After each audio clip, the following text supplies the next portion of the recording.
dolor. Así que básicamente el tratamiento va a ver, perdón, es que hay eco, hay interferencia. Bueno, el tratamiento se trata de aliviar el dolor y la ansiedad que este mismo pues conlleva, y a su vez se trata de conservar los reflejos de las vías respiratorias y el conocimiento. No se trata de venir y drogar al paciente para que no esté despierto, no colabore. Entonces se trata de disminuirle el dolor, pero a su vez que siga pues manteniendo que esté consciente. Se tienen que considerar aspectos psicológicos y físicos, y no solamente tratar desde el lado farmacológico, también se tienen que llevar a cabo técnicas no farmacológicas, y también es muy importante realizar una primera valoración y estar constantemente revalorando el dolor del paciente, porque al final de cuentas un dolor no siempre es constante o no siempre tiene la misma intensidad. Una de las herramientas que se utilizan son las escalas objetivas y las subjetivas. Las objetivas se utilizan más en el área de pediatría, pues los niños no te pueden decir específicamente si les duele o no algo, dónde les duele o algo así. Entonces, pues estas escalas, por ejemplo, la FACES y la de Oucher del dolor, que es del llanto o de las facciones del niño. Y luego están las escalas subjetivas, que estas son ya las que se usan pues, en adultos, jóvenes, y también se utilizan en adultos mayores. Sin embargo, en adultos mayores los resultados pueden cambiar por los mismos cambios fisiológicos y psicológicos que se llevan con la vejez. Una de estas escalas es la analógica visual, que es una línea horizontal de 10 centímetros, y en cada extremo está el sin dolor y en el otro extremo está el máximo dolor, y al paciente se le pide que señale en qué punto de esa recta se encuentra su dolor. Sin embargo, el paciente tiene que estar consciente, o sea, tiene que ser un paciente que pueda colaborar. Esto no se le puede pedir a alguien que no esté en sus 5 sentidos. Luego está la escala numérica de la clasificación del dolor, y pues esta creo que es la que conocemos todos también, del 1 al 10. Bueno, en realidad empieza del 0. 0 es donde hay la ausencia y 10 es la mayor intensidad del dolor. Y también está la clasificación de adjetivos, que es la de pues que está dividido por cuadrículas, y es sin dolor, dolor moderado, dolor insoportable, y también se le pide al paciente que ubique dónde considera que se encuentra su dolor. Bueno, de ahí se pasa a la elección de la vía de administración de los diferentes medicamentos que podemos dar para tratar el dolor. Por ejemplo, los opiáceos intravenosos se administran en bolo o en solución continua, e incluso hay algunos medicamentos que pueden ser controlados por el mismo paciente, pero ese se tiene que encontrar estable. La vía oral de algunos medicamentos es conveniente, económica y suficiente cuando el paciente también se encuentra pues consciente, tolera el consumo oral, y este método esta vía de administración se utiliza para la población ambulatoria que pasa por urgencias y que nada más quiere aliviar su dolor, que no es algo gravísimo como para quedarse ahí, que le pongan una vía intravenosa o algo. Y los medicamentos que no son por administración parenteral se pueden aplicar vía transdérmica, transmucosa, infiltración local y regional, o por vía intravenosa para bloqueos regionales específicos, pero eso ya va a depender del dolor que tiene el paciente, de las otras complicaciones que tenga el paciente y de la dosis también. Por ejemplo, bueno, aquí está la comparación de las diferentes vías. Como mencioné, la oral es fácil, es indolora, es barata. La intravenosa pues a veces, bueno, es de inicio rápido, sin embargo, a muchos pacientes les da miedo que les metan una aguja, o incluso mencionaba en el libro que cuando es intramuscular, pues como duele la inyección, eso mismo hace que el paciente no pida por un analgésico o un medicamento porque les va a doler la inyección. Entonces prefieren aguantarse el dolor a que les estén inyectando constantemente. Ay.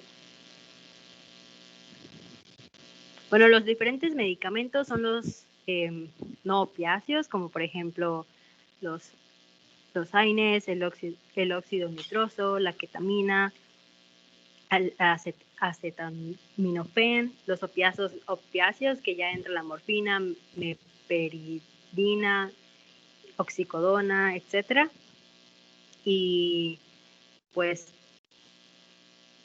los analgésicos locales, que es como la lidocaína, la bupivacaína, etcétera. La verdad se me complica muchísimo mencionar el nombre de los medicamentos. Y bueno, igual dependiendo del medicamento es la vía oral. Por ejemplo, pues los AINES, pues normalmente se aplican de forma oral. Pueden ser solos o con opiáceos y también pueden ser vía parenteral. Los opiáceos son igual de forma oral, intramuscular o intravenosos.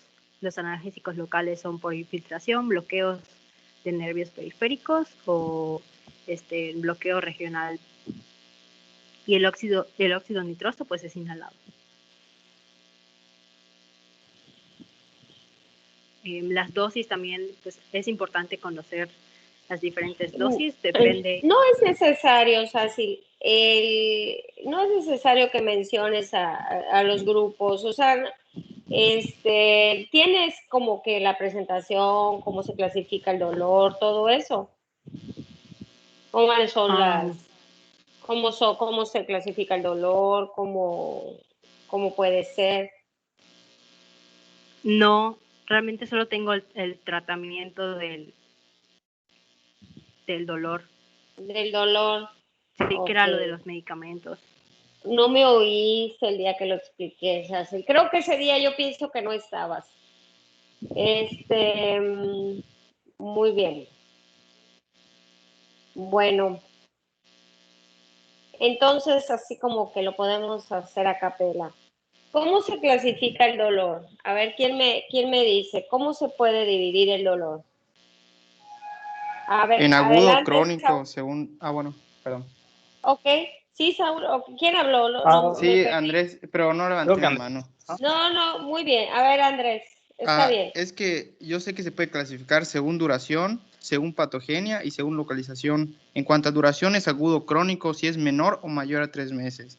Según la patogenia, si es neuropático, nociceptivo o psicógeno. Y según localización, de tipo somático o tipo visceral. Correcto. Denme un momento. Y ya dejaste de compartir, ¿verdad, Cecil? No, si quiere ya lo quito. Sí, deja de compartir, por favor. Creo que yo tengo una presentación. Denme un momento. Y ahorita, a ver, permítanme un segundito para que lo podamos revisar allá.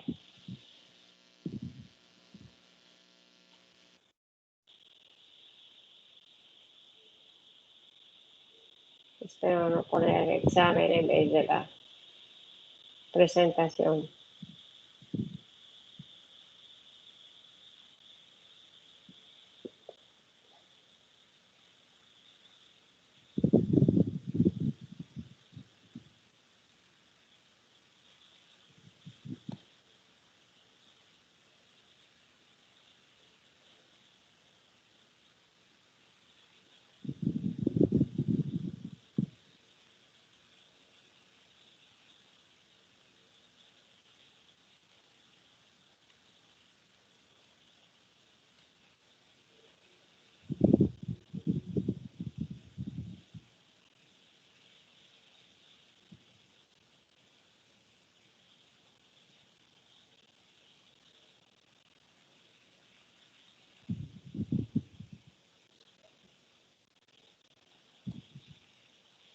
¿Pueden ver? Sí, ya Sí, se ve. doctora, se ve muy bien. Ok, ¿me oyen bien? Sí, doctora, se oye bien también. Sí, escucha, doctora. También. Muy bien. Bueno, pues vamos a algo de lo que había dicho Saracín, ¿no? Que el dolor es una experiencia sensorial y emocional desagradable asociada con o similar asociada con un daño tisular real o potencial, y el dolor va a ser siempre algo subjetivo. Bueno, vamos a ponerlas, y así para que sea un poquito más dinámico, les voy a pedir que alguno de ustedes levante la mano y me explique un poquito cómo podemos hablar un poco de la fisiopatología del dolor. ¿Quieren lo que puedan, lo que hayan leído, lo que entiendan de esto, para que todos participen? Bueno, pues yo, Alguien que pueda con eso. ¿Cómo se clasifican los sectores? Una más. Ok, muy bien. bueno, por lo que leí, por lo que me acuerdo de fisiología, pues Ajá. depende del tipo de fibra por el que viaje el dolor. Entonces, también hay dolores que son más específicos, o sea, que son, por ejemplo, los parenterales, si no estoy mal, son los que puedes encontrar más rápido, mientras que los viscerales son, pues, son más inespecíficos, no puedes localizarlos como tal. Entonces, depende también de qué receptor se estimule. Bueno, en este caso los nociceptores y las fibras sensitivas, y de ahí van a viajar por las fibras, creo que tipo C, y las otras, no recuerdo si eran las alfa. Bueno, por las fibras nerviosas. Van a viajar por ese tipo de fibras y van a llegar a la médula, y ahí mismo van a liberar, bueno, no, perdón, antes de llegar a la médula van a soltar los neurotransmisores, por ejemplo el glutamato, y ya de ahí va a viajar a la médula, y ya de ahí se va pues ya al sistema nervioso central, y es cuando se da ya el intercambio de información.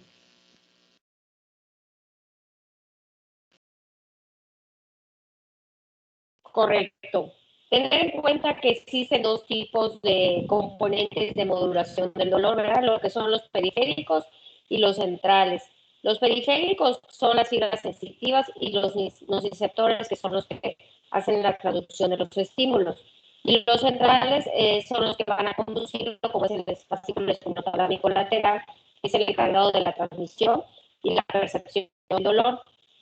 Estos son todos los nociceptores, ¿verdad? Todos los nociceptores son receptores de estímulos intensos, terminaciones nerviosas libres de las fibras sensitivas, son los que traducen los estímulos en impulsos nerviosos, pueden ser mecánicos, pueden ser térmicos, químicos, y entre los químicos pues tenemos que son la bradicina, la serotonina, histamina, el potasio, alteraciones del pH y el ATP.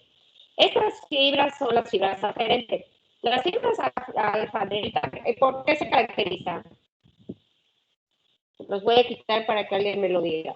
¿Cómo se Porque son caracterizan rápidas. ¿Por qué? Por la Mielinizar. velocidad. Ajá. A ver, no, me Son agrada rápidas. que sean válidas, pero a ver, porque son rápidas, ¿qué más? Porque son Ya no me mielinizadas, quieren decir nada. rápidas. Correcto, correcto. ¿Qué tipo de dolor son las encargadas de producir? Agudo, Somático. es somático. Localizado. El dolor agudo, ¿verdad? El dolor somático. Bien Así es. localizado. ¿Y las fibras C? Esos Son no son mielinizadas, Dolor dolor visceral, lento. visceral, lento, Correcto. más Urgente. como constante, o sea, que dura más. Efectivamente. Aquí miren, si ven cuánto pueden, estas de mielina, ¿verdad? Cuánto pueden traducir. Son de diámetro fino, las alfa. Las son rápidas, pueden recorrer alrededor de 5 a 30 metros por segundo, y son las encargadas de lo que ustedes acaban de mencionar, del dolor intenso, punzante, agudo, eléctrico, localizado. Son rápidas y precisas, y su neurotransmisor principal es el glutamato. Y de aquí también podemos decir que las otras fibras aferentes son las fibras C, que son amielínicas, pequeñas, lentas, que son las encargadas del dolor purete, sordo, pulsátil, crónico, mal localizado o impreciso. Y su principal sustancia, su principal neurotransmisor es la sustancia P y el péptido relacionado con el gen de la calcitina. De aquí, ¿verdad? Vamos, aquí pues es la primera de estas va a llegar a lo que es la primera motoneurona. Aquí nos vamos a la siguiente, que es la médula espinal, donde hace la decusación de las fibras, que es lo que estaba explicando hace un momentito. Y de ahí vamos a tener dos caminos de la señal del dolor. Lo que es el fascículo neoespinotalámico, que son las encargadas de las neuronas estimuladas por lo mismo, las rápidas alfa y delta, que es el neurotransmisor, es el glutamato, y el fascículo paleoespinotalámico, que es el que va a encargarse de las fibras C y del neurotransmisor, que es la sustancia P. Y de aquí nos vamos a pasar a la siguiente fase, ¿verdad? Que termina en lo que es el tálamo, que es la tercera motoneurona. A partir de aquí vamos a tener la proyección de fibras en tres zonas: la corteza somatosensorial o insular, la circunvolución del cíngulo y la corteza prefrontal. De aquí también vamos a recordar que hay receptores de opioides endógenos, que vienen siendo las encefalinas y las endorfinas. Y aquí voy a hacer una pequeña pausa. ¿Cuál es el nombre correcto? ¿Opioide o, cuando nosotros hablamos de tratamiento, los opioides o los opiáceos? ¿Cuál es el nombre correcto? ¿Quién me dice? ¿Andrés? Sí, lo que pasa es que opioides se refiere a los sintéticos que son derivados de la morfina, mientras que los opiáceos son los derivados del opio directamente. O sea, ese es como que opioides es de manera general y opiáceos es ya derivados directos del opio. No sé si me expliqué. Sí, muy bien, Andrés. ¿Y qué es lo que más debemos utilizar?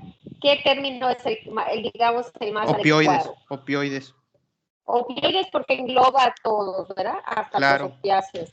Y los opiáceos, cuando nos hablemos directa, aunque muchas de las traducciones de los libros mencionan como opiáceos, recordar que los opiáceos son los que vienen directamente del opio. Y los opioides son en general todos los demás, ¿no? Y incluyendo los opiáceos. Bueno, ¿cuáles son los factores que van a influir en los niveles de estas endorfinas? Los que las disminuyen, ¿verdad? Que por eso dice que hay que generarlas, son el estrés, el dolor prolongado, el uso prolongado de la morfina, el alcohol. Y los factores que las aumentan, pues es el dolor breve, el estrés, el ejercicio, un traumatismo masivo, la acupuntura, estimulación nerviosa eléctrica transcutánea, algunos tipos de placebo, algunos dicen que la actividad sexual. ¿Cómo podemos clasificar el dolor? Ahorita hace un ratito lo estaba diciendo, me parece que Saúl o Andrés. El tipo de dolor puede ser nociceptivo, que a su vez puede ser somático y visceral. El neuropático y el no somático. El nociceptivo, habían mencionado ustedes que ponemos dos tipos, ¿verdad? Que es el somático o el visceral. Un ejemplo de dolor somático, ¿quién me dice? ¿Y cuáles serían sus características? ¿Algo sencillo? ¿Algo que me puedan explicar? El pinchazo de una aguja en el dedo. Correcto. ¿Qué pasa allí? A ver, Saúl. Pues hay estimulación de los nociceptores de las fibras alfa-delta, así que es un dolor rápido, agudo y sobre todo bien localizado. Es un dolor que viaja muy rápido y sobre todo es el dolor que nosotros podemos identificar en qué parte de nuestro cuerpo está viniendo. Incluso se dice que está asociado a retirar esa parte del cuerpo del estímulo doloroso. O sea, se pincha, se da el pinchazo y hay ese reflejo como de retirar la mano. Correcto. Este tipo de dolor puede ser también, por ejemplo, un portazo, ¿verdad? Aquellos que han sentido un portazo del auto, ¿verdad? Que no quitas su mano y la dejas allí, eso duele también. Y se trata este tipo de dolor somático, o sea, ¿se da algún tipo de medicamento? Sí, sí se puede dar, o sea, en general, por ejemplo, así un pinchazo de una aguja, quizá no, pero hay otros tipos de dolor, por ejemplo, derivado de lesiones deportivas, no sé, un golpe o una torcedura o algo por el estilo, que es un dolor que podemos localizar, es un dolor que está ahí, sabemos qué parte del cuerpo es la que duele y es ahí donde podemos utilizar diferentes fármacos. Hay como una escala de la OMS para definir qué analgésico podemos utilizar de primera línea de acuerdo al propio dolor. ¿Cuál recomendarías tú, Saúl?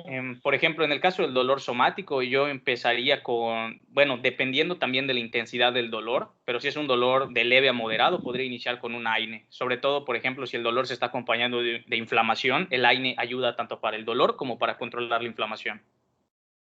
Muy bien, Saúl. Ahora, hablando un poco del dolor visceral, ¿quién me explica un poquito y me da un ejemplo? Una mano. De apendicitis. Correcto, ¿me lo puedes explicar por qué se le llama visceral? Claro, porque lo que pasa en el dolor visceral es que varias zonas comparten los mismos receptores, por eso es mal localizado, es a través de fibras tipo C que son más lentas y pues por eso no se logra localizar y pues es un dolor continuo, es un dolor profundo que, que pues en sí está mal localizado, así tengo entendido. Perfecto. ¿Dónde inicia, por ejemplo, el dolor de la apendicitis? Es Precisamente en función periumbilical, de, correcto, de o el posorigen mesogasio. embriológico. Muy bien. Efectivamente, de lo que es las fibras, ¿verdad? Donde se origina embriológicamente y se irradia hacia la fosa ilíaca derecha. Los dolores viscerales pueden ser ese, ¿verdad? Puede ser también el cólico nefrítico, el cólico biliar, todo eso. ¿Se dan medicamentos? ¿Se puede utilizar algún medicamento? Sí, doctora, sí se puede utilizar medicamento. Como por ejemplo, ¿tú qué recomendarías? Igual como mencionaba Saúl, igual creo que depende pues, la intensidad del dolor. Si es, empieza con leve, moderado o grave, puedes usar la escala de analgesia de OMS. Y pues, por ejemplo, si es un dolor de moderado a grave, podemos usar opioides débiles. De acuerdo, que eso ahorita los vamos a mencionar, algunos de los ya los mencionó así. Por ejemplo, una quemadura, ¿qué tipo de dolor sería?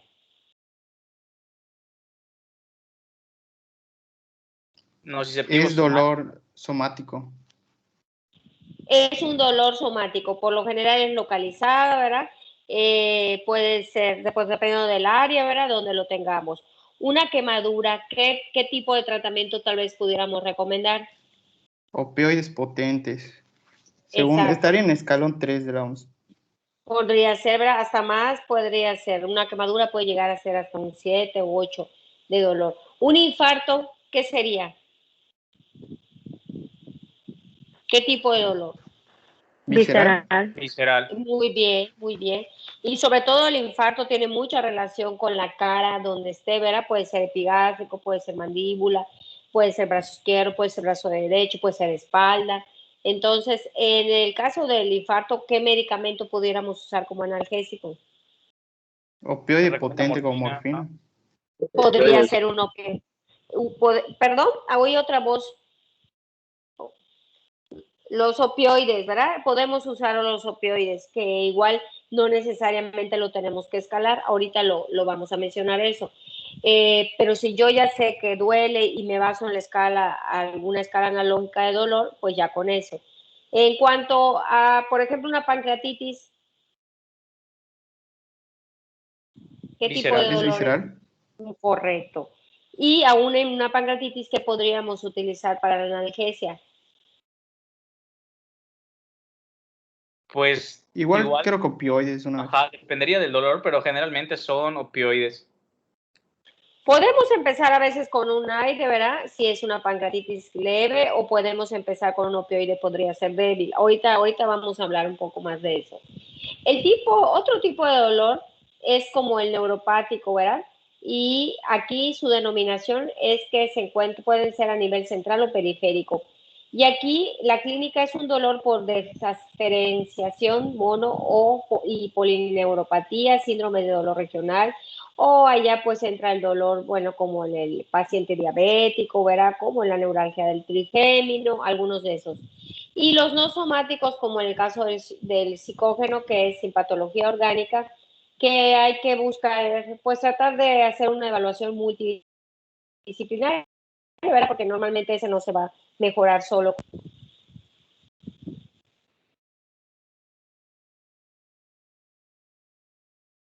En cuanto a la valoración, ¿qué es lo que nos interesa saber en cuanto al dolor? ¿Qué es lo que tenemos que averiguar?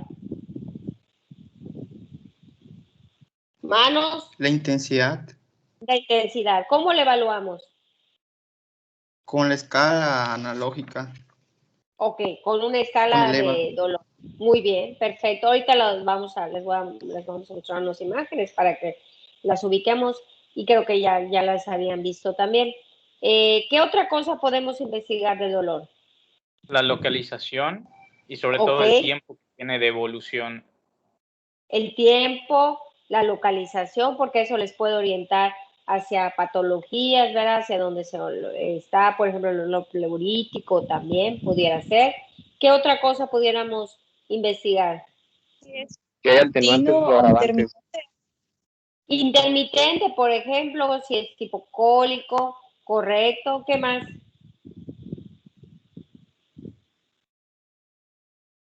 ¿Qué más?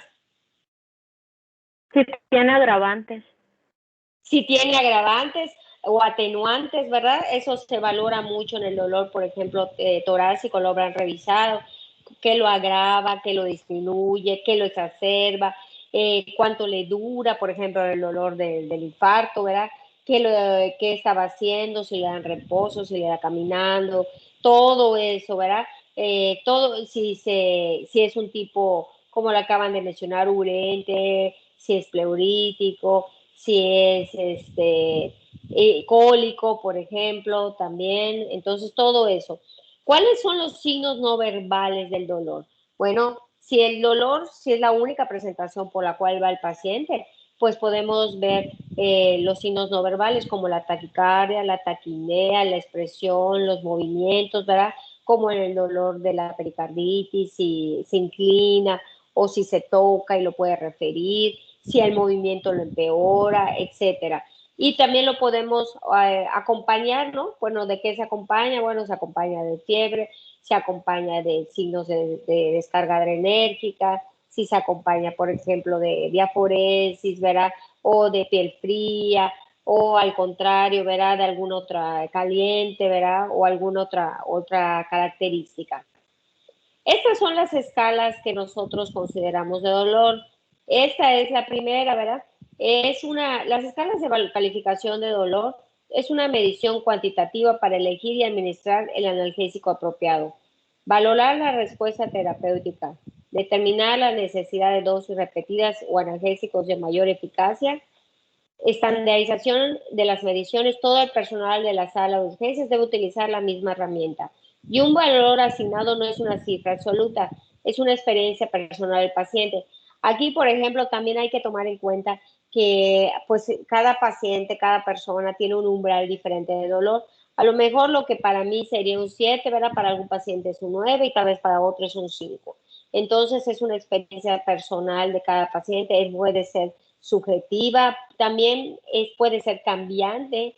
En algún momento el paciente puede referir más dolor y en algunos, si por ejemplo es intermitente o es cólico y puede disminuir, o en lo que llega, por ejemplo, a urgencias, puede ser que ya haya disminuido, como una angina, por ejemplo, que el paciente refiere dolor en casa, pero en los 20 minutos, media hora que llega al hospital ya pasó. Entonces es importante que nosotros aprendamos a conocer las características y cómo evaluarlas. Esta es la escala visual de Wong, es la escala que se utiliza en los niños, ¿verdad? Que es con las caritas, también se puede utilizar en algunas personas con alguna discapacidad, en los ancianos, se puede pedir que señalen de acuerdo a lo que ellos sientan. Entonces, por ejemplo, el viernes o el domingo, ¿ustedes en qué escala van a estar? Bueno, el domingo, puede ser desde En el el viernes. 8, En el 8 no creo, ahora es con sus por ahí libros. del 8. Ay, no les creo, no El lo lunes en creo. el 10. Me encantaría, pero no lo creo. Bueno, pues entonces aquí verán, pudieran tratar de que el paciente o el niño o el anciano, les decía, o la persona con alguna discapacidad ponga cómo se siente. Y en ustedes, de acuerdo a esto, ponen un número o también puede ser un color. Y aquí tenemos el dolor moderado, que también va a ser la misma en la escala visual. Puede ser más o menos desde el 4 y el 5, ¿verdad? Un dolor fuerte hasta acá. Y aquí ya en los dolores intensos, que es muy parecida a la que vamos a utilizar.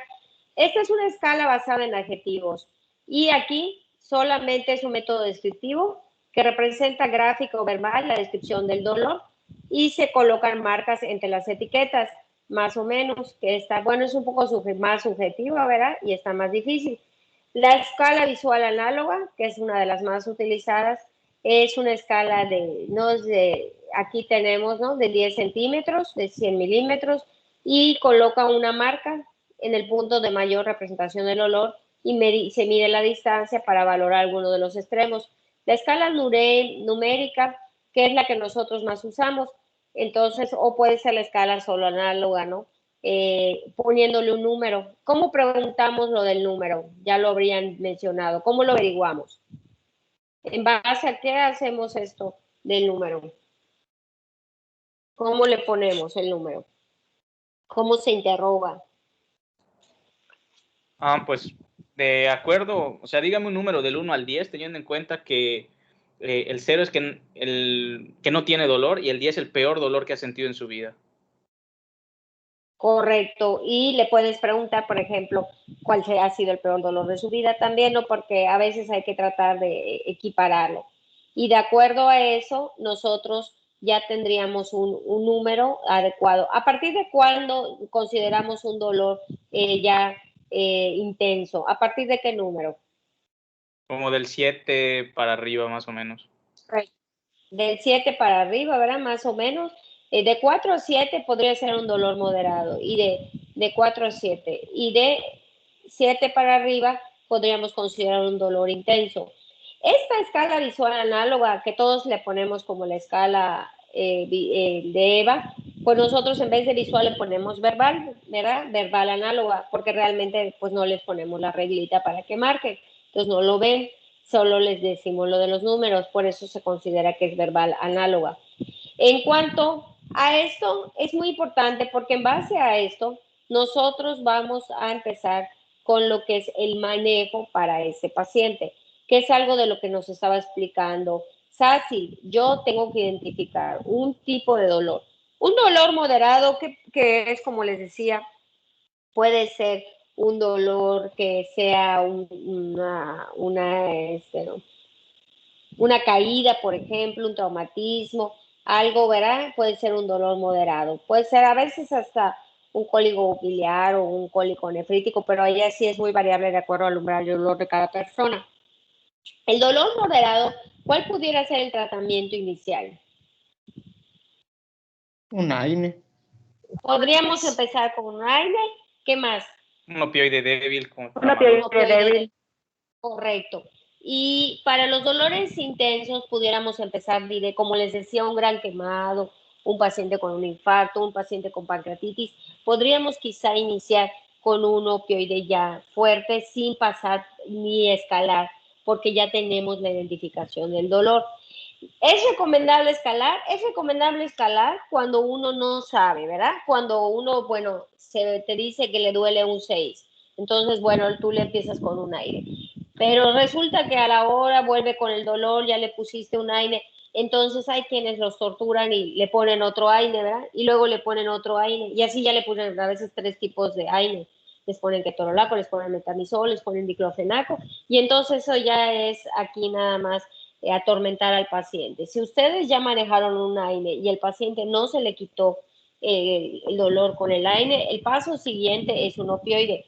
Aquí lo que ustedes tienen que decidir es si le dan un opioide débil o un opioide potente. ¿Por qué? Porque es importante. Los receptores, porque los comparten.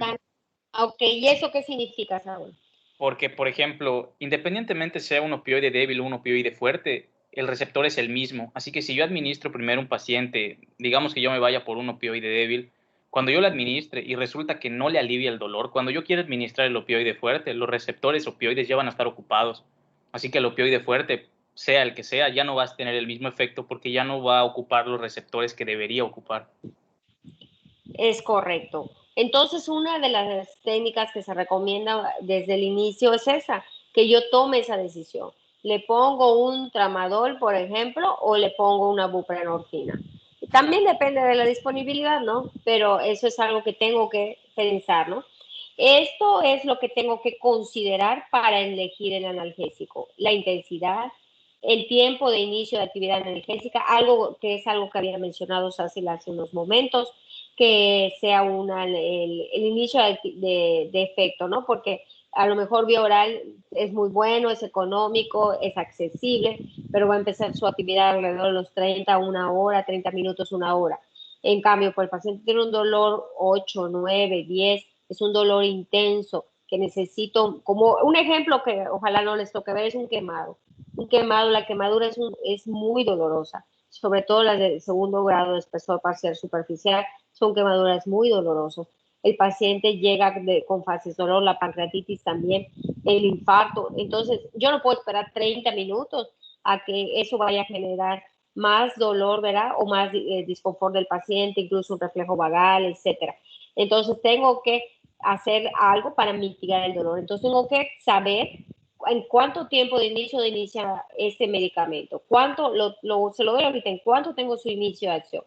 La facilidad de la administración, tengo vía, no tengo vía. La mayoría hay varios que se pueden administrar subcutáneos, como mencionaron, se pueden aplicar en parches, se pueden administrar en parches subcutáneos, intravenosos, intramusculares, etcétera. ¿Y qué margen de seguridad tengo con este medicamento? ¿Lo puedo manejar en la casa del paciente o tiene que ser en un medio hospitalario? Y la eficacia que tiene, ¿no?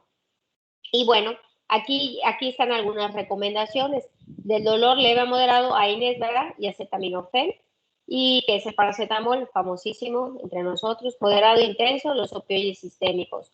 Y los auxiliares, pues son bloqueos, ¿verdad? Terapias coadyuvantes, terapias térmicas, etcétera.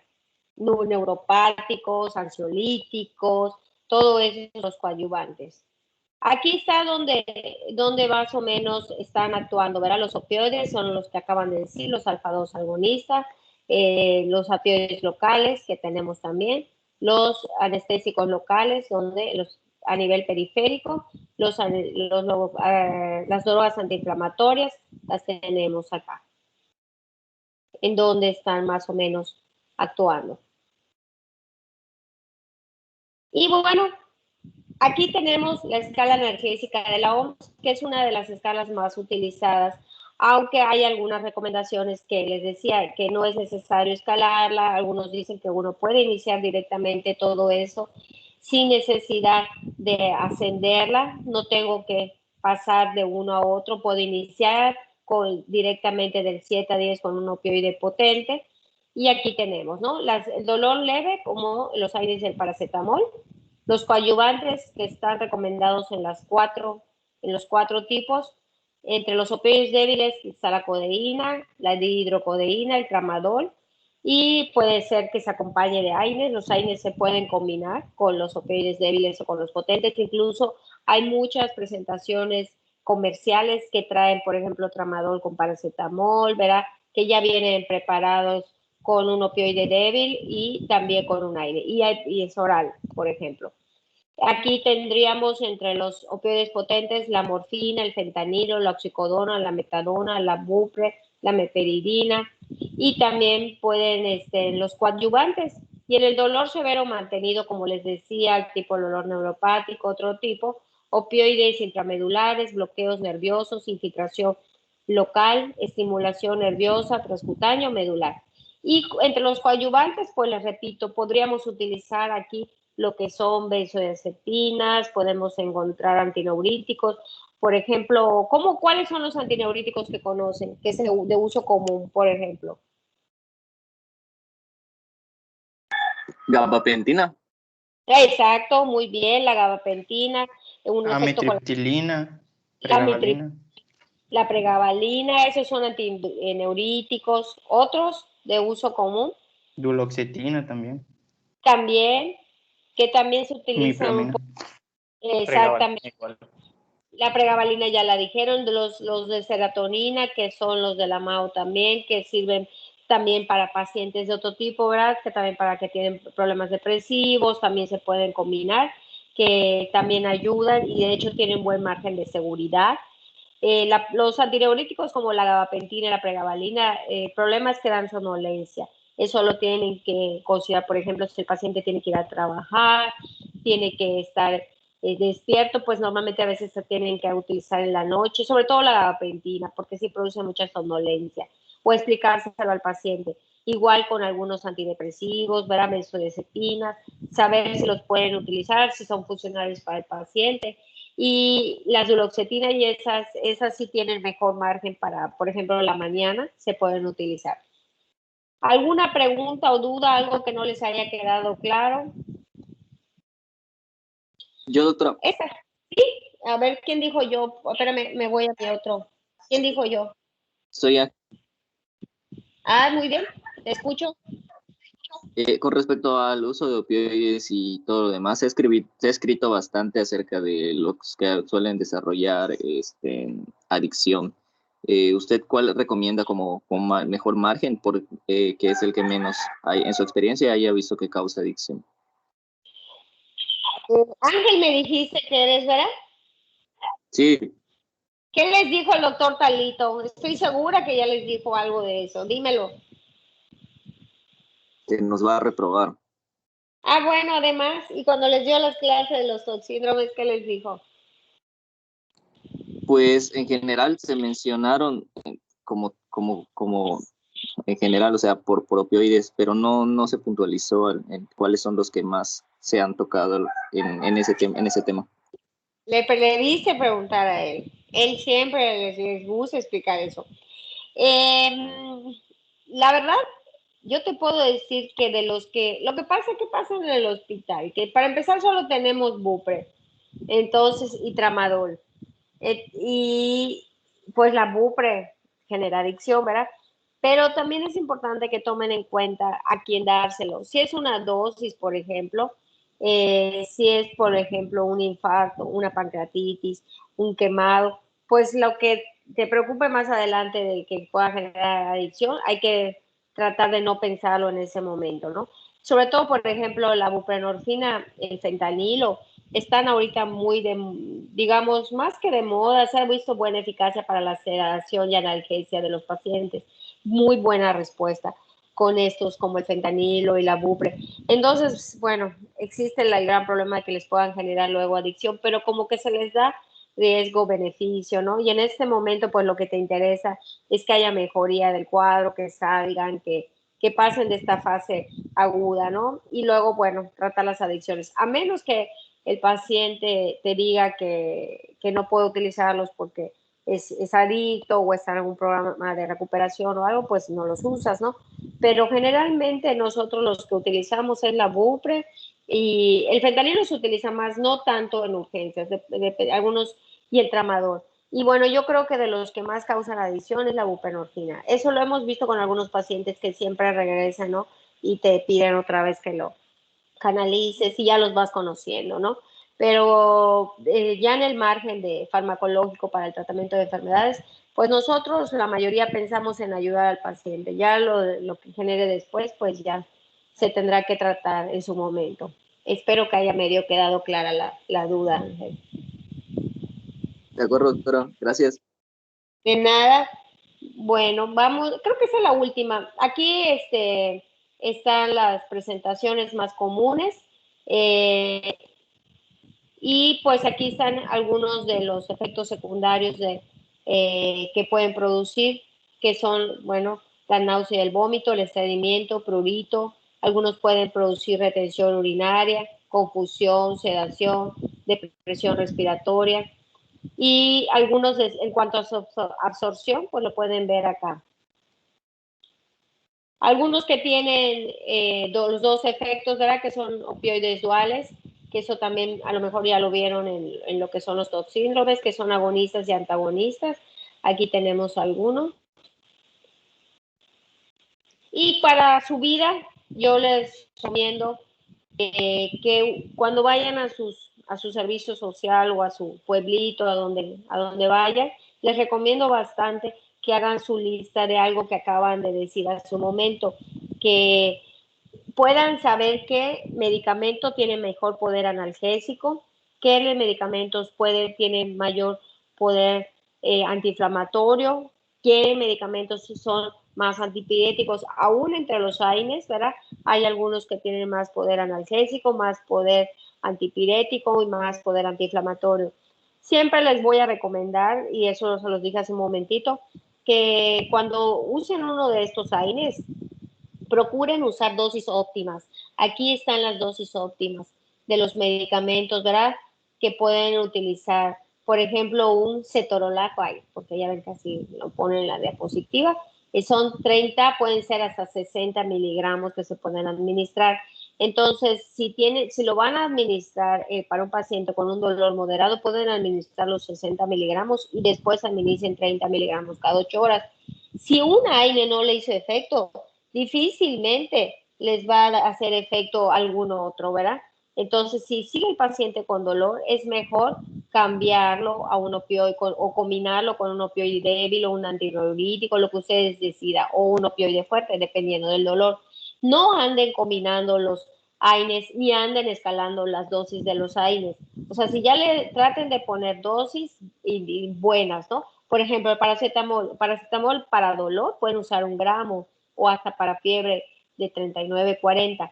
Porque si le dan 500, pasa 1 hora, sigue con fiebre, sigue con dolor, le dan otros 500. No hagan eso. Usen dosis óptimas al inicio y luego las pueden reducir. O sea, si ya no tiene fiebre, si ya el dolor disminuyó, bueno, la siguiente dosis la dan 500 miligramos cada 6 horas. Y lo mismo pueden hacer con el ketorolaco. Usen dosis óptimas iniciales y si no les hizo efecto, lo que sigue es un opioide para el tratamiento. ¿Hay una otra pregunta?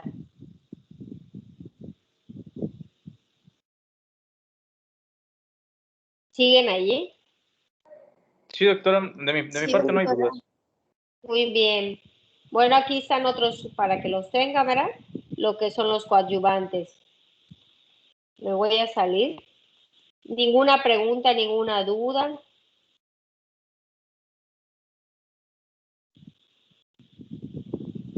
Bueno, pues vamos a pasar a lo que es fiebre. Voy a dejar de compartir, ahí voy. Ahí. Me sale.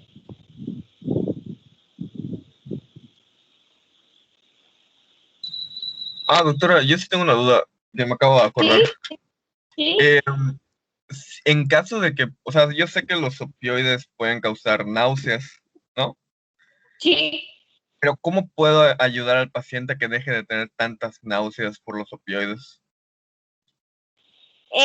Por ejemplo, el ondansetron es uno de los medicamentos que más se utiliza combinado con lo que es el tramadol o todos los opioides. Por ejemplo, la Bupre, que son los que dan más náusea, se pueden utilizar de manera simultánea. El ondansetron es un antiemético que ayuda mucho con eso. Y también pueden utilizar, por ejemplo, la metoclopramida también. El problema de la metoclopramida es que también tiene efectos centrales. Entonces, si no, de preferencia es mejor el ondansetron. Es un poco caro, pero vale la pena utilizarlo simultáneamente. Incluso lo puedes usar antes de administrar el opioide. Y si normalmente el paciente no tiene un dolor intenso, no lo den el opioide, porque entonces la náusea va a ser mayor, el vómito y el malestar, puede producir vértigo. Entonces traten de evaluar bien el dolor. Si el paciente lo amerita, pueden usar ondansetron previo. Si ustedes creen que el dolor no es tan intenso, mejor prueben con un AINE, porque si no tiene un dolor intenso, sí le va a producir más efectos secundarios. ¿Quedó aclarado? De nada, Alberto, ¿verdad? Ya regresé al chat. Y Ángel, ¿el tramadol causa adicción? Pues en general sí, aunque es un opioide débil, Ángel. Entonces la posibilidad de que cause adicción, pues tendría que ser en dosis más repetidas. Dejé de compartir, ¿verdad? ¿O siguen viendo a todos? Ya dejó de se ve la compartir. diapositiva de fiebre. Ya se ven las de Beatriz. ¿Ya? Dios, yo no las veo. A ver. Yo tampoco lo veo todavía en presentación. Ya se ve en presentación. Ok.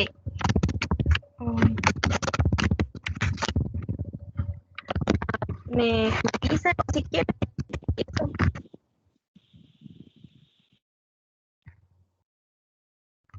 Doctora. ¿Será que salió? Yo ya veo la presentación de Beatriz, igual. ¿Sí me escucha bien? Todo Si súper bien. escuchas un Ya poco escucho eco. entrecortada. Es que la vida me odia. Bueno, respecto a fiebre, primero pues vamos a hablar de lo que es la termorregulación. Bueno, pues el cuerpo va a necesitar una cierta temperatura para poder realizar sus funciones normales, ¿no? Entonces, pues a través de la termorregulación, pues es que se va a mantener pues a esa temperatura. Tenemos que el cuerpo produce calor como producto del metabolismo. También por eso pues tiene que tener mecanismos para pues liberar el calor. Son pues los que están en esta imagen, a través de la evaporación, etc. La temperatura va a depender de la hora del día. En la mañana suele ser un poco más baja. También del sitio de la toma de temperatura. Igual tengo un cuadrito adelante para ver como las diferencias de la actividad física, la edad, el sexo, entre otras cosas, ¿no? Entonces, la temperatura se va a regular mediante pues, los mecanismos perdedores y conservadores de calor.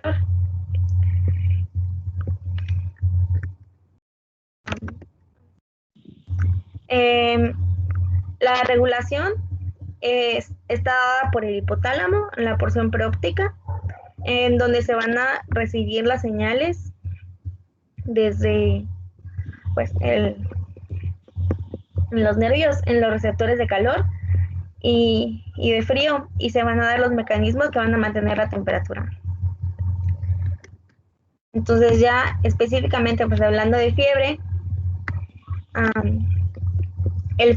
la fiebre, va a ser una respuesta adaptativa del organismo que va a hacer que se eleve la temperatura por encima del valor normal.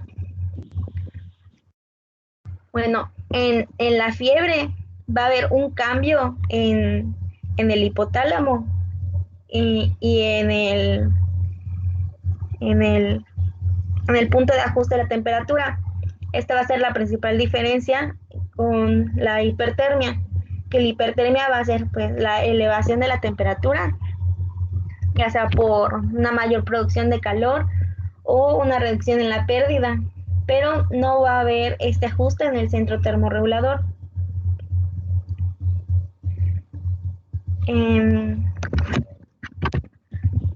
Bueno, en sí las temperaturas normales, pues la más fiable va a ser pues la rectal de 36.6 a 38 grados, pero pues sabemos que tomar una temperatura rectal pues no es lo más práctico y tampoco lo más cómodo para el paciente. Entonces pues se acostumbra pues tomar la temperatura axilar de 34.7 a 37.2 grados. Bueno, pues es lo más común. Déjalo un momentito allá, Beatriz. Ok. ¿Cuál sería un ejemplo de hipertermia? No para Beatriz, si alguien más me Golpe puede de calor. decir. El golpe de calor. Un golpe de calor, doctora. Muy bien. ¿Me lo puedes explicar un poco? ¿Qué es lo que Claro, sucede? lo que pasa con sí, claro, con el golpe de calor lo que sucede es que nosotros vamos a elevar nuestra temperatura corporal, pero el cuerpo va, o sea, en el hipotálamo donde se está regulando la temperatura, el punto óptimo de temperatura corporal está bien establecido, pero por más que los mecanismos compensatorios para reducir la temperatura, como el sudor y todos esos, no vamos a poder reducir la temperatura. Entonces, cuando sucede la hipertermia. Eso es correcto. Esto que acabas de decir, Andrés, es importante porque, por ejemplo, la hipertermia, ¿con qué se confunde mucho a nivel médico? Hay un término que nosotros decimos siempre, es hipertermia, pero no es hipertermia realmente. que lo confundimos mucho a nivel hospitalario. ¿Con qué términos se puede confundir? ¿O lo usamos indistintamente a veces? ¿Lo digo yo o...? Pues el que lo quiera Con decir. hiperpirexia, doctora. La hiperpirexia podría ser con ese, pero la hiperpirexia, ¿me explicas qué es? Es fiebre. Sí, es una fiebre grave. Es una fiebre grave, ¿no? Pero sí es de definición es fiebre, ¿no? Que puede alcanzar hasta los 41 grados, que puede ser de diferentes orígenes, ¿no? Una de las cosas que nosotros a veces llamamos hipertermia, y yo creo que es algo que es repetido en el medio, es a la fiebre no cuantificada. Pero en vez de decir fiebre no cuantificada, como que cuando no la cuantificamos decimos hipertermia. Decimos hipertermia no cuantificada. Pero la hipertermia no se refiere a que si está cuantificada o no está cuantificada. Se refiere al origen de la temperatura, ¿verdad? Si está por fuera del punto de ajuste del centro termorregulador o no. Entonces no se refiere a la cantidad de grados, en tanto que la hiperpirexia sí. Y no es lo mismo para decir, si yo no cuantifiqué la fiebre, pero es fiebre y tengo todos los datos de fiebre y el origen de la fiebre es un pirógeno, y si además se acompaña de escalofríos, etcétera, y todo eso, y pienso que tiene que ver con eso, puedo escribir fiebre no cuantificada. Y ya cuando hable de un golpe de calor, por ejemplo, acá o algunos anestésicos, podemos hablar de una hipertermia. Entonces hay que hacer la diferencia. La hipertermia no tiene que ver con los grados, tiene que ver con el origen. Puedes continuar, Beatriz. Ah, por cierto, la temperatura oral, ¿por cuánto queda? ¿Por abajo o por arriba? Lo acaba de decir Beatriz, que es la más utilizada, ¿verdad? Perdón, la axilar. La axilar. La axilar, ¿queda por abajo o por arriba de la axilar? Pues va a quedar por debajo. Correcto.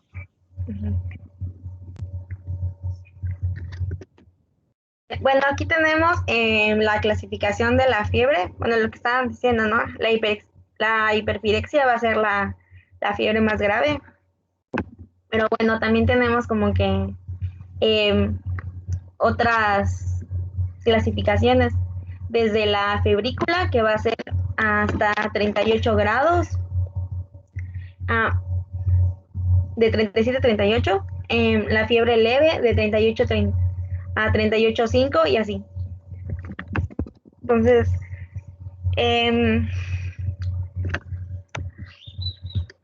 pero pues esta va a estar pues tomada en la axila, entonces también depende de dónde se tome para que estos términos pues, se puedan ajustar, ¿no? Porque no va a ser la misma temperatura según dónde se tome. Bueno, respecto a la fisiopatología, tenemos que vamos a tener un estímulo, ya sean infecciones, toxinas, otras cosas, ¿no? Un trauma.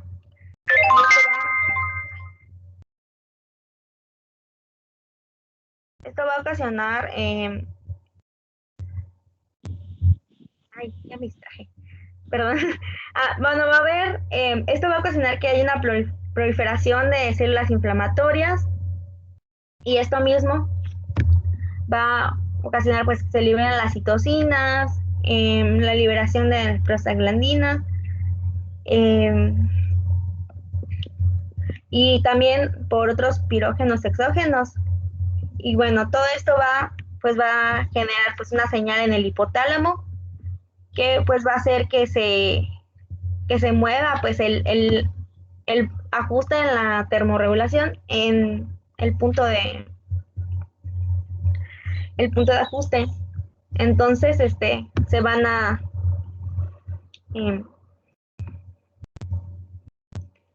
activar los mecanismos de ganancia de calor, y también va a haber una disminución en los mecanismos de la pérdida de calor, y eso va a ocasionar pues justamente la fiebre. En esta diapositiva, espérame, ándale, podemos ver también algunos de los medicamentos principales que se utilizan para la fiebre. ¿Quién me dice alguno de los que se actúan de la fiebre?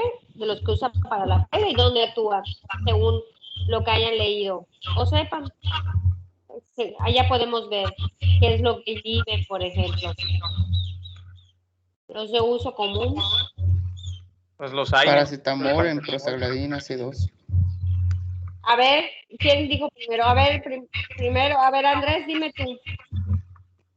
Perdón. Sí, yo estaba diciendo el paracetamol actúa a nivel de la prostaglandina E2 en la producción de esta. Muy bien. Entonces ayuda ya para inhibirlo, ¿verdad? Y no se genere lo que es la fiebre. Saúl, ¿tú cuál dijiste? Eso igual, doctora, en relación a los AINES, la inhibición de la producción de la prostaglandina E2. Muy bien. ¿Algunos otros que se acuerdan que también trabajan por allá? Aunque no se vean exactamente. Por ejemplo, algunos antiinflamatorios. ¿Se acuerdan? ¿Algunos otros dónde actúan? Por ejemplo, el celecoxib, los esteroides, ¿dónde? Pues en las moléculas inflamatorias directamente, la interleucina 1, la 6, que bloquean literalmente el inicio del proceso inflamatorio. Es más directo, ¿verdad? Que se utilizan también para la inflamación, que muchas veces también se acompaña. Los COX, ¿dónde trabajan? Que no se ve exactamente allí. ¿En qué fase? ¿En qué parte? ¿Se acuerdan? Es como el celecoxib y todos esos. Igual, o sea, son más específicos de la ciclooxigenasa. ¿Y dónde está esa? ¿En qué punto la pondrías, Raúl? Como que entre a nivel un poquito antes de la prostaglandina E2, ¿no? Sí, estaría un poquito antes y se supone que por eso no son considerados totalmente, ¿verdad? Que son más específicos, que se utilizan para lo que es más que nada la inflamación, no tanto para la fiebre, de allí que puedan utilizarse, ¿no? Y casi todos, ¿y el paracetamol? Ya lo habían dicho. ¿Y cómo pudieran decir de los, por ejemplo, el ketorolaco, el diclofenaco? Son inhibidores de la COX-1, ¿no? O sea, bueno, depende de... A ver, ¿puedes repetirlo? O sea, dependiendo, hay algunos que son inhibidores de la COX-1 y O2. Es correcto, Wendy. Se supone que no, que el paracetamol es de otra vía, ¿verdad? Por eso no es considerado tan antiinflamatorio, sino que se pone en un grupo aparte.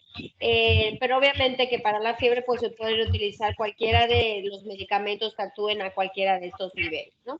Puedes continuar, Beatriz. Respecto a los tipos de fiebre, ¿cómo se va a clasificar? Bueno, primero tenemos que cuando sea de corta duración, cuando sea de menos de una semana va a ser de corta duración, o larga duración en más de una semana. A ver, Beatriz, para que nos ayuden. A ver, Alberto, ¿cómo es la fiebre continua? Lo estoy viendo en el chat, así como, porque hoy no tengo lista. En los que están. Yo, Alberto, pues la continua, pues es una que se mantiene, o sea, no hay como que de pronto baja, sube, no remite ni nada, solo pues continua. Se mantiene, ¿no? ¿Cuál es su carácter? Sí, es correcto. Se presenta todo el día, pero ¿cuál es su característica principal de la continua, Alberto? ¿Cuál es su característica principal? Eso que dijiste es correcto. No hay grandes variaciones durante el día, se presenta todo el día, pero, perdón, alguien dijo. Que no presenta variación. Más de 0.6, ¿no? 0.6. De menos de. Las variaciones son menores de 0.6 hasta 1 grado, dicen algunos lugares. Exacto, muy bien. Un ejemplo. Alberto, un ejemplo. Perdón, es que apagué mi micrófono. Pues la clásica que te da cuando, por ejemplo, que es una infección de vías aéreas altas causada Ok, por la bacteria. una virosis. Una virosis. Correcto. Arturo, la remitente. Ahí tienen las imágenes para que no sufran.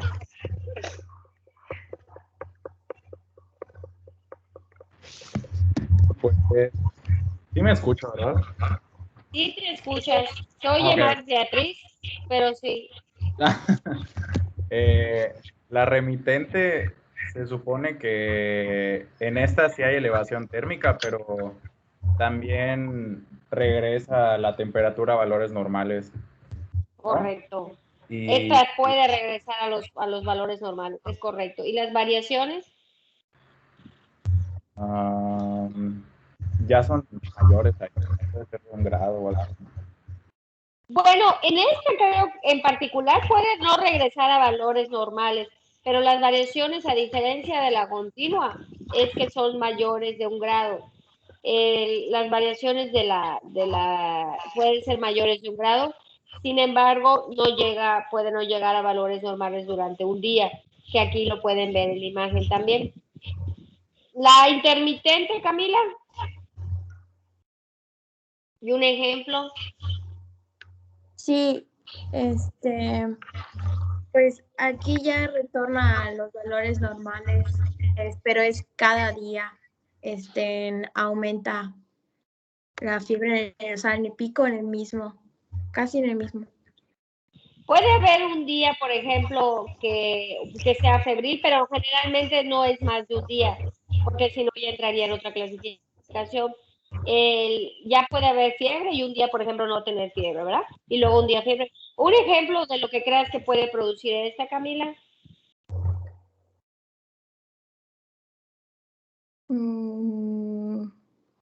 Que se te ocurra, o que hayas visto, o quizá que te haya pasado.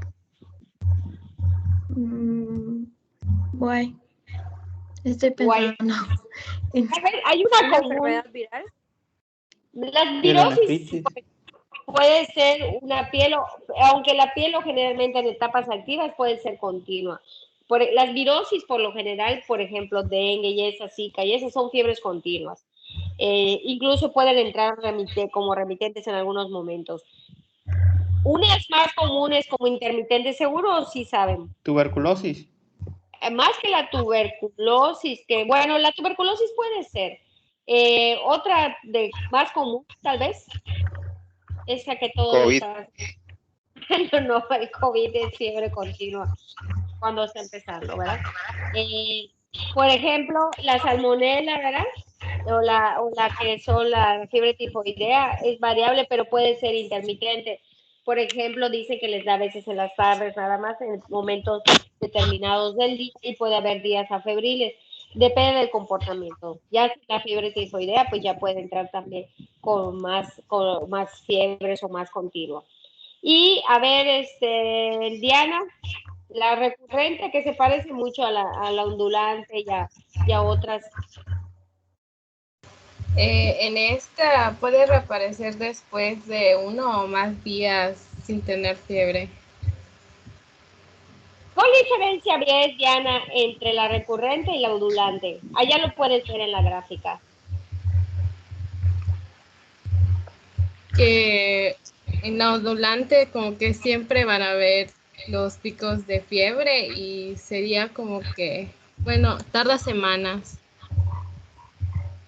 Exacto.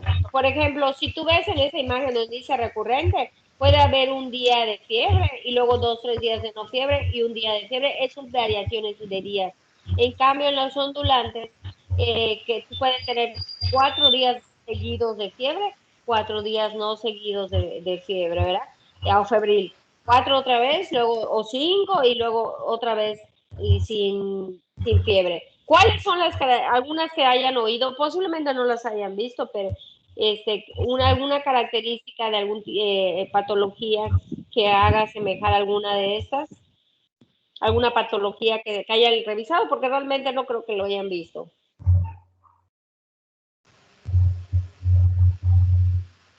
A mí me suena más algo inmunológico. Como por ejemplo. O sea, como enfermedades Puede ser autoinmunes. brucelosis. O- Brucela, puede ser los Cáncer. linfomas, ajá, Y exacto, un todos los linfomas. linfoma Hodgkin, Sí, me el acuerdo que linfoma daba de un perfil Hodgkin. la de Feldstein. Exacto, un linfoma, algunas de ellas pueden entrar, por ejemplo, en el paludismo, ¿verdad? Lo que son las fiebres de las cuartanas, todas esas, ¿no? No son comunes que las vean, posiblemente nunca las veamos. Las de linfoma podrían ser, pero tendrías que seguir todo el patrón. Y antes de que pase esta, Beatriz, ¿dónde podemos registrar esto? Que lo veamos así como se ve acá. Esto sería pues en un hospital. Exacto. ¿Cómo se llama? ¿Dónde se ven estos registros? Las leucemias pusieron, leishmania, el brucelosis, efectivamente, ya lo estoy leyendo ahora en el chat. ¿Cómo se llama la hoja donde se registra? Puro ¿Cómo se- febril. La Ajá, hoja de enfermería. muy bien. La hoja de enfermería es una hoja, correcto, Alberto, y es la curva febril. Hay que especificarlo. Dicen muchos que no sirve, pero cuando la vean necesitan bien las enfermedades, que cada que haya picos y todo eso, van a ver que sí puede ser de utilidad. El problema es bueno, hay dos problemas. Uno es que la registren al momento de la fiesta. El otro problema es que muchas veces se dejan los antipiréticos con horario o los analgésicos y entonces ya nunca la podemos registrar. Y antes de que también la pase, ¿la fiebre es buena o es mala? Pues es buena. Es buena porque Depende. si te da no es tan buena. A ver. A ver. ¿Alguien más está hablando? Pero puedes hablar tú, Beatriz, que eres nuestra experta del tema. Pues es parte de la reacción del cuerpo y pues ayuda como que en sí a los mecanismos de defensa, aunque no se sienta bonito, pero de todos modos Es un mecanismo de defensa, ¿no? Y quiere decir que nuestro mecanismo sirve. Es incómoda, como ya lo creo que era lo que iba a decir, y sobre todo las fiebres altas y todos los que hayamos tenido fiebre, sabemos que causa mucho malestar y todo, por eso se puede aliviar, más no esconderla, porque impide ver, de la manera que el cuerpo nos está diciendo, bueno, hay que atender este punto. Puedes continuar, Beatriz. Bueno, los signos y síntomas, bueno, además de que podemos tener acompañados a la fiebre, pues muchos signos, porque pues, la fiebre en sí no es como una enfermedad, sino es parte de,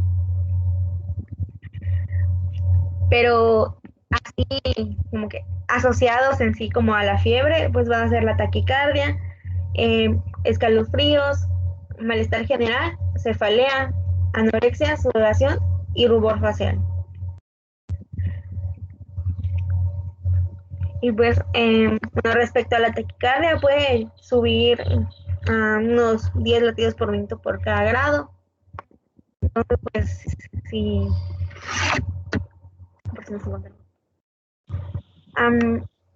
De la evaluación inicial, pues, o sea, vamos a revisar el estado general, las constantes vitales, la anamnesis, pues, es muy importante, y la exploración física, para poder pues reconocer cuál es la causa de la fiebre.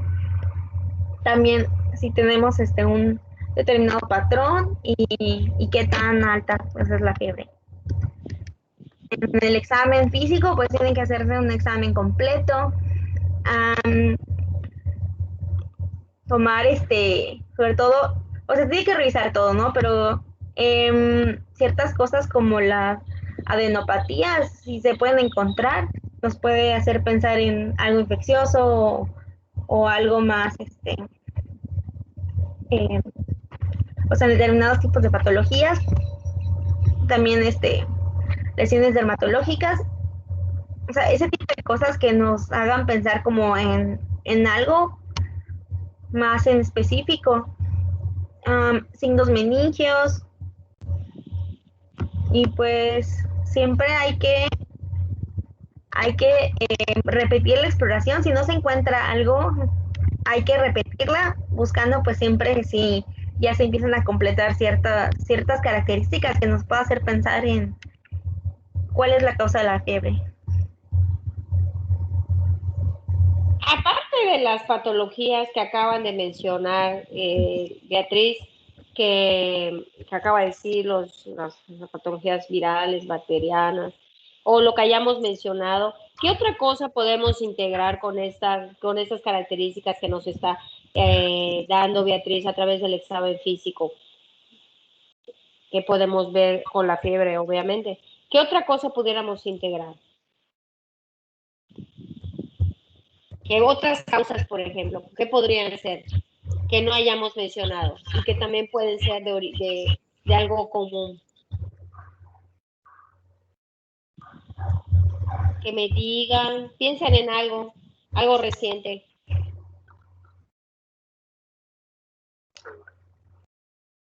Que me digan, que, por ejemplo, acaban de verlo, ¿qué podemos integrar? ¿Lo vieron en días pasados? Una pista. ¿No me lo quieren decir? Es que no entiendo muy bien, o sea, la pregunta. Okay. Para ver, entonces, así, Saúl, así me lo debes decir. Por ejemplo, con esto que distinto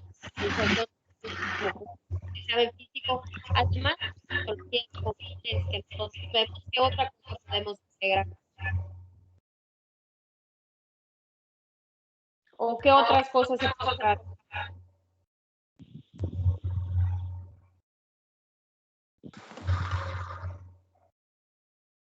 Doctora, no se le escucha mucho. Sí, yo no escuché muy bien. Ah, ¿se corta mi micrófono? Ahorita Sí, sí está doctor. escuchando bien, pero hace rato no se entendió. Creo la que es última. porque está haciendo eco en el micrófono de Bea.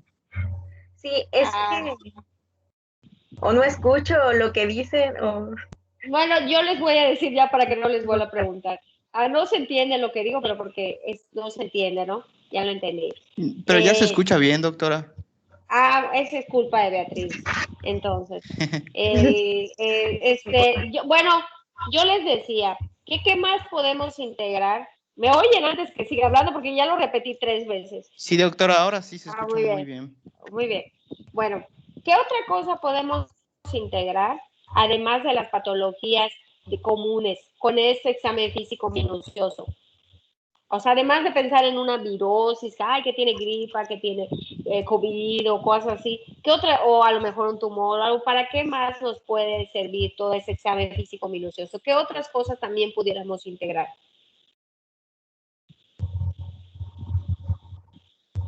Otros diagnósticos que puedan integrar con este examen y que acaban de ver hace poco. Yo realmente no sabría decir, no. Algo que acaban de revisar, Andrés. ¿Se acuerdan? Hace unos días revisaron la clase ¿De coma? Los toxíndromes. Los toxíndromes. toxíndromes, sí.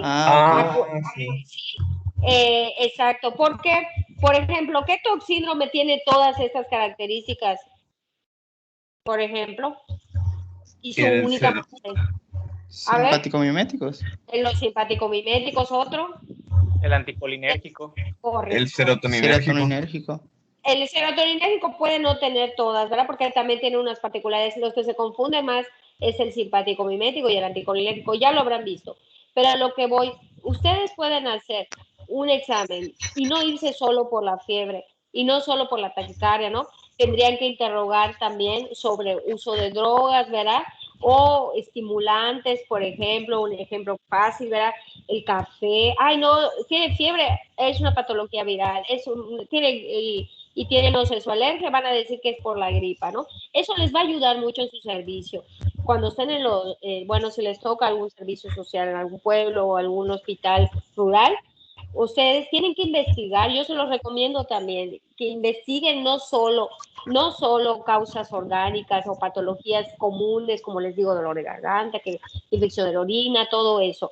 Te pueden interrogar también hacia uso de drogas, uso de estimulantes, uso de cafeína, ¿verdad? Que les ayuden a integrar toxígenos y van a ver que van a encontrar una mejor respuesta en otro tipo de tratamiento más que el tratamiento solo antipirético. ¿Es tu última diapositiva, Beatriz? ¿O tienes más? Ajá, bueno, respecto a la fiebre de origen desconocido, va a ser una fiebre mayor a 38.3 grados en unas 2 ocasiones, duración de más de 3 semanas, y pues, bueno, básicamente vamos a encontrar signos o síntomas además de ello, después de pues toda una anamnesis minuciosa. Pero pues tienen que pasar más de 3 semanas. El manejo, esta creo que sí es la última. Bueno, en sí, pues primero hay que tratar la causa subyacente. Pero respecto, pues, en sí a la fiebre, pues hay que asegurar una ingesta adecuada de líquidos, medios físicos, como son, pues, baños con agua tibia, en los pañitos, igual con agua tibia, en la cara. Y pues, algo iba a decir. Bueno, sí, es importante que pues que el baño pues sea con agua tibia para pues evitar la vasoconstricción, que pues va a resultar contraproducente.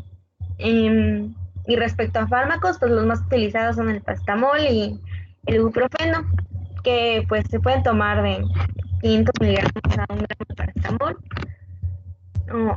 Igual, pero en sí los fármacos no se van a utilizar con un horario, sino pues cuando haya la fiebre, y simplemente pues cuidar pues las dosis diarias. ¿Cuánto es la dosis tóxica de paracetamol, Beatriz? 4. Perdón. 4 gramos. 4 gramos. Tóxica 8, ¿verdad? Pero la dosis permitida máxima al día son 4 gramos. ¿Qué hay del uso de los pañitos? ¿Quién dice? Esos pediatras en potencias, ¿qué opinan de los pañitos? Yo creo que sí Pues, sirven. Pues a mí me han Sí, puesto como el y la sudor, ¿no? verdad se sienten como que cómodos tenerlos en tu frente, un pañito frío. ¿Por qué es en No sé la si hay frente, una Alberto? Hay una fisiopatología, ¿no? ¿Por qué son en la frente y en la barriguita, como dirían? Me imagino que tal vez en la barriguita por la circulación es práctica y en la Ok. frente, pues no sé, la verdad. Con Tal la vez fiebre por... central. Ajá, el origen. Pues la cara está muy Seguro irrigada. el conocimiento ancestral de la abuela, porque es como la manera en la que mejor refresca su cuerpo.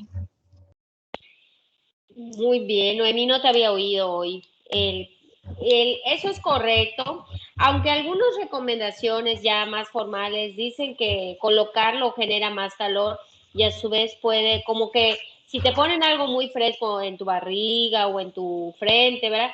Puedes, o en las axilas, que son donde se genera más el calor, esto podría condicionar que tú generes más calor y eso hacer que suba más la temperatura.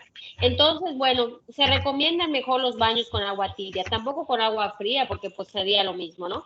Le va a dar más escalofríos al paciente y va a generar más calor. Entonces, con agua tibia, que son las principales recomendaciones. Otra recomendación, nada más para puntualizar lo que ya dijo Beatriz, si ustedes van a estudiar la fiebre, procuren no dejar medicamentos con horario. Si lo necesitan, porque necesitan su poder antiinflamatorio, porque tenga alguna cosa, por ejemplo, una infección o algo, pueden dejar los antiinflamatorios más puros para que puedan ver el comportamiento de la fiebre. Si ya están seguros del origen, ya la están tratando, un ejemplo, una pielonefritis, bueno, y el paciente tiene dolor, pues sin problema lo pueden dejar con el horario, porque tiene dolor, ¿no? La piel duele también, además de la fiebre. Pero si la están estudiando, siempre es recomendable y por eso se ponen las indicaciones: paracetamol, ejemplo, metamizol sódico en caso de fiebre o dolor, para que el enfermero o la enfermera registren el momento de dolor o de fiebre y luego le den el medicamento, si no, no podemos estudiar ni la temperatura ni el comportamiento de ella, que nos puede ser de utilidad, con sus excepciones, como les dije, pero les puede ser de utilidad. ¿Algo más, Beatriz? Creo que ya es todo. Sí. Correcto. ¿Alguien tiene alguna pregunta, alguna duda, algo que no le haya quedado claro? Creo Yo, que doctora, no. A ver, sí, adelante. esto último que mencionó, en cuanto se estudia la fiebre, no se dejan antipiréticos con horario, pero sí en el caso de que se presente la fiebre, ¿no? ¿Era eso? Efectivamente, es mi recomendación, Ángel, que no lo dejes sufrir. O sea, igual que el dolor, no hay que dejar a los pacientes sufrirlo, ¿no? Si no es el dolor, no es necesario que el paciente lo tenga, ni la fiebre. Si es necesario para cuando la estás estudiando, y siempre les recomiendo que en las indicaciones, si les toca poner, seguramente sí, pongan en caso de fiebre o de dolor, para que los enfermeros registren que se presentó el pico febril y luego a qué hora le administran el medicamento. Por lo general, eso siempre lo hacen los enfermeros. Aunque no marquen en la curva febril el pico, sí lo ponen en las indicaciones en qué momento administran el analgésico o el antipirético. Y esto les va a ser muy de utilidad porque, pues, en poco tiempo, por ejemplo, en 48 horas sigue con fiebre, bueno, hay que escalar quizá el antibiótico, ¿verdad? El ejemplo que acaban de poner me parece muy bueno, una piel, ¿verdad? Pueden empezar a veces con algo muy simple, como una ceftriaxona o algo así, tercer día con fiebre, entonces hay que escalarlo, ¿no? Posiblemente un carbapenémico, ya eso si sea resistente, si no tienen antibiograma, puede ser resistente a la ceftriaxona, entonces tendrán que escalarlo. Entonces sí les recomiendo que lo pongan en caso de fiebre y ellos van a registrar el momento de la administración del medicamento. Gracias, doctora. Nada, ¿alguna otra pregunta? Al ratito le mando la guía de lo que va, no más que la guía del programa de la semana, pero se los voy a decir para que todos los que están presentes lo escuchen. El día de mañana, repito, es accidente ofídico y también cuerpos extraños de vía respiratoria y digestiva con el doctor Giovanni. Pasado mañana, miércoles, Dios mediante, y viernes, vamos a ver el taller de arritmias. El taller de arritmias yo lo voy a dar. El taller de arritmias les voy a pedir que revisen principalmente lo que son las arritmias supraventriculares. Están llevando el taller de DECODAS, ¿verdad? ¿Ya lo Más terminaron? o menos así. Sí, doctora. Sí. Ok. Bueno, entonces, como generalmente en DECODAS ven los ritmos de paro, como la sistolia, la fibrilación, la taquicardia ventricular, etcétera. Entonces, yo generalmente allá no hago mucho hincapié. Me enfoco más a las taquicardias supraventriculares, que son las que pueden cursar con pulso, estabilidad o inestabilidad. Entonces, en esa nos vamos a basar. Más que nada en las taquicardias supraventriculares. Allá les voy a pedir que revisen el ACLS en cuanto al algoritmo. El algoritmo lo estaríamos viendo, si Dios quiere, el viernes.